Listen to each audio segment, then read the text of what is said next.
గురుగారు ఇప్పుడు చాలామంది ఈ మార్గంలో నడుస్తూ పిరమిడ్ మెడిటేషన్ కనుక ఆశ్రయించాలని అనుకుంటే, అంటే పిరమిడ్ కింద కూర్చుని దాని గొప్పతనం ఏంటి గురుగారు? ఒక మైక్రోస్కోప్ యొక్క గొప్పతనం ఏంటి?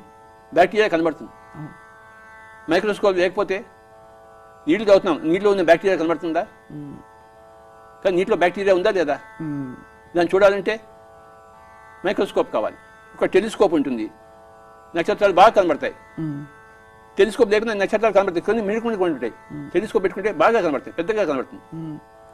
భూతద్దంతో ఆ కాగితం కాలుతుంది. ఎందుకు కాలుతుంది చెప్పండి? భూతద్దం లేకపోతే ఆ కాగితం కాలదు. కానీ భూతద్దం ఉంటే ఆ సూర్యకిరణాన్ని ఏకీకృతం చేసి మంట ఎక్కువ పెట్టించి అది కాగితం కాలుతుంది. ఎంత గొప్పగా! పిరమిడ్ భూతద్దం లాంటిది. ఆ యొక్క అన్ని చోట్ల శక్తి ఉంది, కానీ దాన్ని ఏకీకరించి చేసి మనకి ఎంతో ఉపయోగపడుతుంది పిరమిడ్. ఆ కోణము, ఆ భూతద్దం లాంటిదే పిరమిడ్. భూతద్దం కావాలా వద్దా చెప్పండి? ఆ కాగితం మండాలండి, మండు అంటే మండుతుంది ఏంటి అది?